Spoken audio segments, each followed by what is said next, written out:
Magandang araw po sa inyong lahat mga kababayan at welcome back dito po sa ating munting channel Pinas News Review, kung saan re-reviewin po natin ang mga mahalagang balita dito sa Pilipinas. Mga simpleng komento sa mga issue dito sa Pinas. At ito nga mga kababayan, hala, nagkabistuhan na. Just in breaking news, ex-wife ni Tony Boy kumanta na. Happy BBM, kinakabahan na. Yan mga kababayan ang ating alamin at bibigyan ng komento. Mula po ito kay Balitang Pinoy TV. Nasa description po ang full video link ng video ito. Subscribe na po kayo. At kung bago ka pa lang at di pa po napag-subscribe sa ating munting channel, please don't forget to subscribe. At i-click na rin po ang bell notification para updated po kayo sa lahat ng ina-uploads nating reaction video.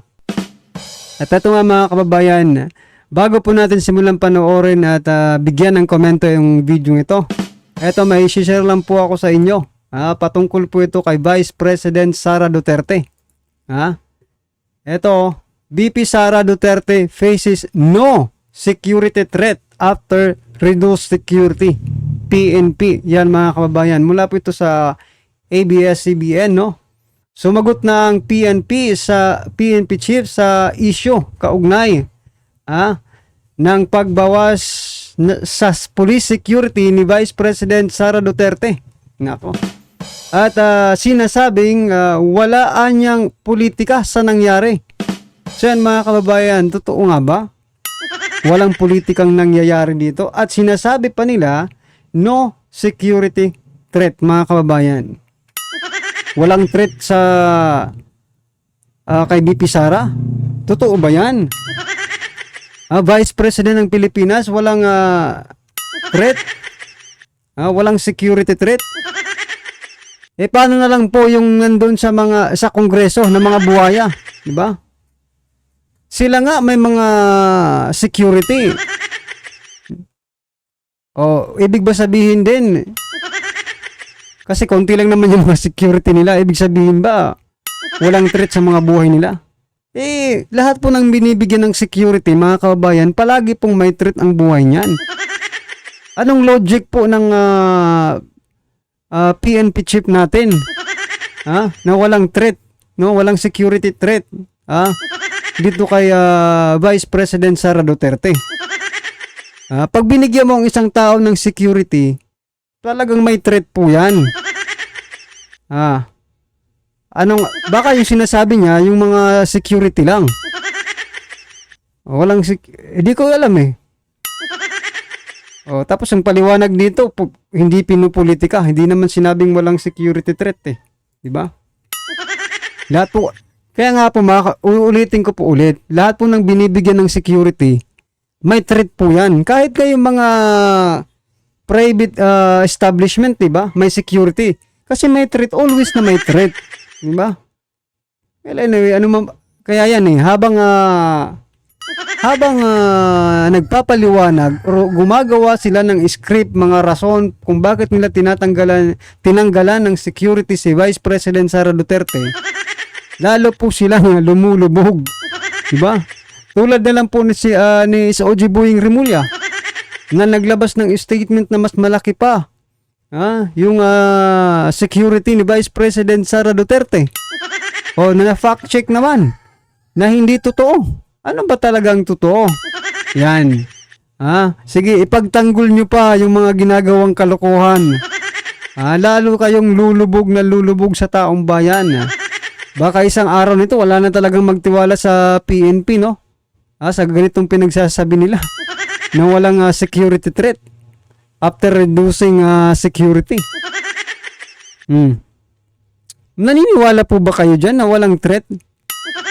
Kaya nga binigyan ng security. Dahil may threat po sa kanya. Always po yan. Ako naman. Ito pa mga kababayan. Dapat dito kasi nagpo-focus ang ating PNP chief, no? Hindi po siya nakikipag sumasali sa mga political aspect, no? Kasi yung mandato naman ng police is to serve and protect the Filipino people. Eto mga kababayan, basahin ko lang po para sa inyo. Example po ito na dapat tutukan ng ating PNP. Arestado ang isang 19 years old na grade 11 student na wanted sa kasong statutory rape. Nako. Sa ikinasang operasyon ng otoridad sa Caloocan. Nako mga kababayan, eto. Kasi walang takot. Wala po silang takot sa authority. Diba? Eto, grade 11 pa lang. Mga kababayan, pero ganito na mag-isip, diba? Ayaw nyo sa mandatory ROTC to discipline this kind of children, diba? Tapos, wala talaga mga kababayan. Anong masasabi nyo? Dapat ba itong pukusan ni PNP chief? Dumarami na yung mga kriminalidad, bumabalik na ulit. PNP chief, Marbel. Wag puro nakafocus kay BP Sara, hindi ka naman politiko. Yan nga pong nakakapagtaka, hindi naman po politiko ito si PNP chief Marbel, mga kababayan. Pero kung umasta, para siya talagang politiko. Di ba? Magtrabaho po kayo. Ito pong trabaho ninyo. I-guide ninyo itong mga ganitong kabataan na hindi na mapamaraisan ito. Bigyan nyo ito ng ano bang dapat dito. Ngayon siyempre kasuhan kung anong dapat ikaso, di ba? Mag-focus sa mga ganito para hindi na po ito maulit. At ito na nga mga kababayan, yung sinasabi kong tumaas, no? Or naging positibo na. Ito po, iba sa thumbnail natin. Ano ba yung thumbnail natin? Positive na. Kasi palagi silang negative. Kung hindi negative, bumababa. Di ba? Ganun na nga. Negative, bumababa. Yung trust rating at approval ratings ng ating gobyerno ay talagang negative. Di ba? Pababa ng pababa. Pero dito lang po sila naging positive, mga karibin natin. Ito. Positive na po tayo. Inflation rate accelerated. Accelerated, di ba? Pag sinabing accelerated, positive yan kasi pataas eh. Accelerated to 4.4% in July from 3.7% in June. Congratulations! Ibig sabihin po nito mga kababayan, tataas na naman po ang mga bilihin, serbisyo, pero stable po ang ating mga sweldo. Yun lang Stable po ang sweldo, taas ang mga bilihin, taas ang mga serbisyo, stable po ang ating sweldo. Nako naman. Congratulations po, Bagoong Pilipinas.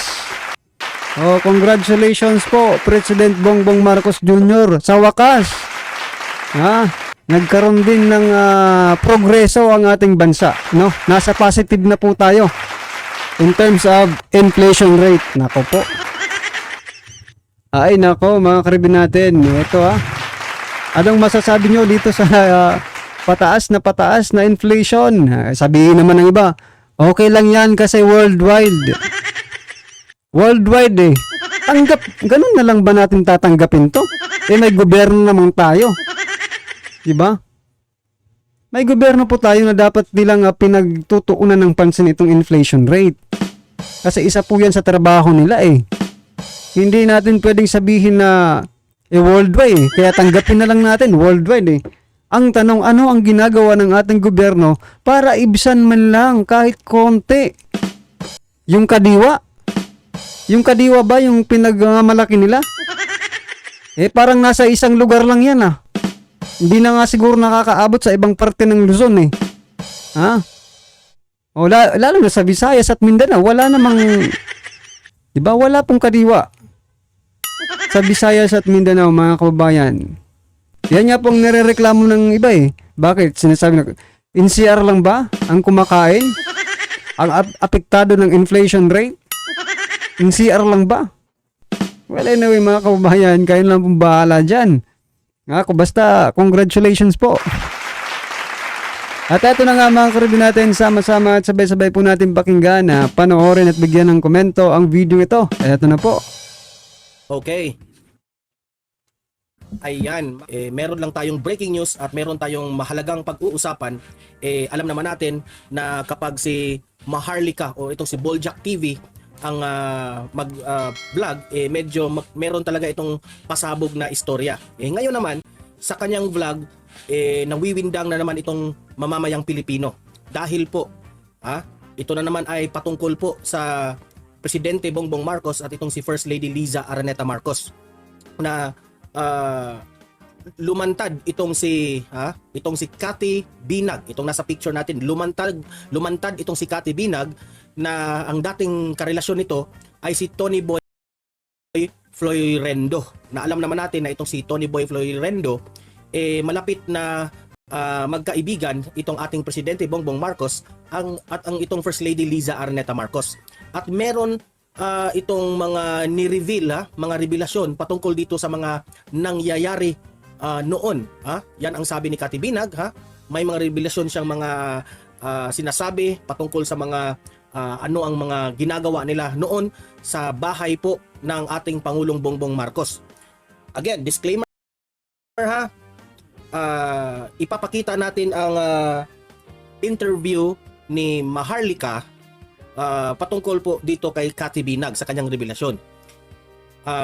Disclaimer lang po, kung ano man yung mga sinasabi ni Maharlika at itong si Cathy Binag dito sa ipinakita nating video, hindi ibig sabihin na ako ang nagsasabi niyan o yun rin ang opinion ko. Okay?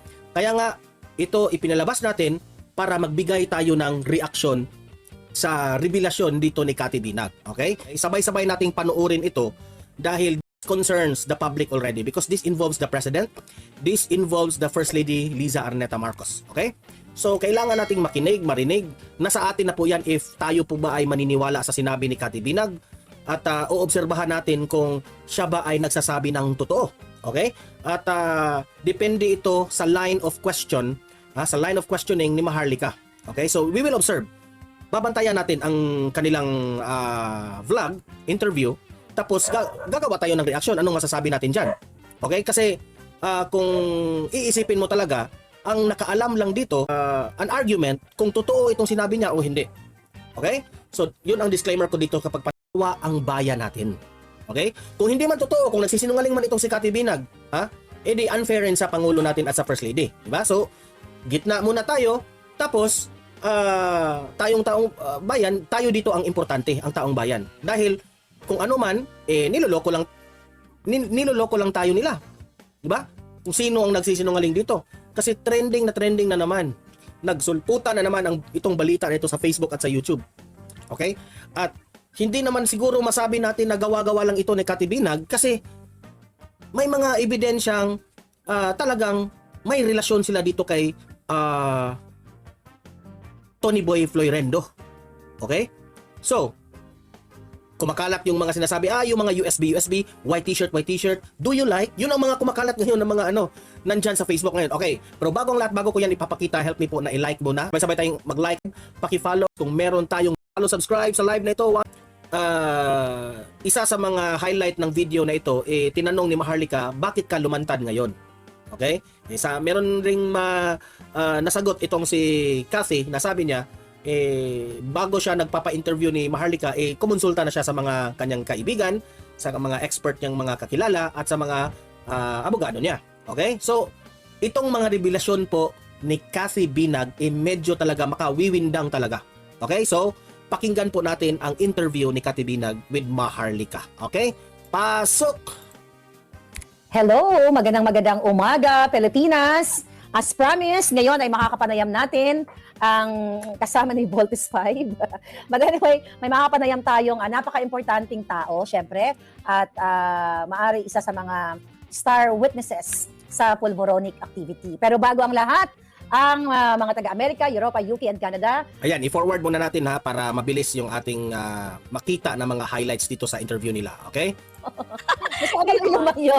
Anyway, so pretty ka nga talaga. Nakikita ka sa Facebook. So yan po ay si Cathy Binag, okay? Page, sinubaybayan kita. Actually, sinubaybayan kita simula Marian Julian, hello po. nung sinare mo yung pulvoronic video, okay? So bago natin pag-uusapan yung pulboron, yung mga na-witness mo, of course, excited na ang ating mga kababayan. introduce yourself muna. Sino ba si Cathy Binag? Kasi bago ang lahat, Maraming nagtatanong sino ba itong si Cathy Binag at anong kinaugnayan nito sa ating Pangulong Bongbong Marcos at si First Lady Liza Araneta Marcos. Sino ba siya? at nakikita kita parang active ka sa mga health and wellness, fashion, mga ganyan, socialite ang dating, o di ba? Sino si Miss Cathy Binag?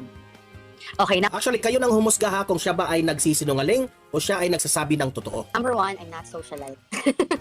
Just to Okay. clarify. Okay, I'm not okay, maliwanag socialite. tayo dyan. Okay. Apparently, naliligawan lang ako palagi ng may mga kayang tao. Hindi ko alam kung bakit. So, In siguro, the first place magpapasalamat muna tayo kay Maharlika for letting us use this video, okay? Para ma-interact natin, okay? At marireactan natin. Marian Julian, maraming salamat po sa pakape. Ayan, nagpapakape na naman si Marian Julian. Kape-kape tayo. siguro kasi parang, siguro nakikita nila yung aking puso, di ba? Nax. Anyway, so, Yung I'm a alindog. mom. Ang aking alindog. So, I'm a Okay. mom of 5. So, adult wow. na yun. Tanga ako sa pag-ibig in a way. Pero I never regret. Then, yes, I'm into health and wellness and beauty. Then, I have a fashion school before. I'm an image consultant and fashion stylist for celebrities and politicians dati. So, hindi na lang natin pwedeng pangalanan yung sino yung mga nakatrabaho lang sa politics, right? So, Yeah. so basically, ganon siya. Then, yeah.